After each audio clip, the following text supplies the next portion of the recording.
Hello, everyone. My name is Juli Boit, and I'm one of Christian Assembly's Kingdom Partners based here in Kenya. And for today's Daily Touch Point, I want to look at a passage of Scripture that's for today's reading. It comes from James chapter 2, and I want to look at the passage starting in verse 14. It says, "What does it profit, my brethren, if someone says he has faith but does not have works?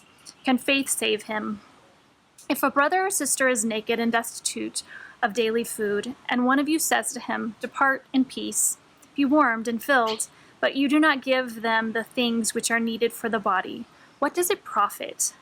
Thus also faith by itself, if it does not have works, it is dead." So, I live in a village in Kenya where almost on a daily basis, there are people who come to our home or to the hospice and they're hungry or they're in need for something physically.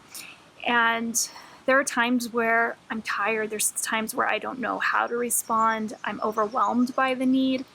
And one of the things that's been very helpful to me in the 16 years that I've lived here in Kenya is in different situations where I don't know what to do, to ask the question, what does it look like to love in this situation? And that has helped me time and time again to then respond. Not always in the same way, but it has guided me.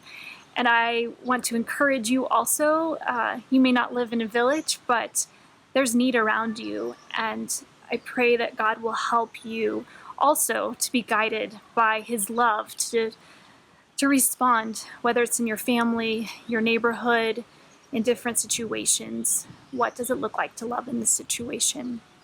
There's a quote that I recently read by Philip Yancey where he's talking about faith and how at some point in life he felt like that faith would make things less complex, that it would be easier.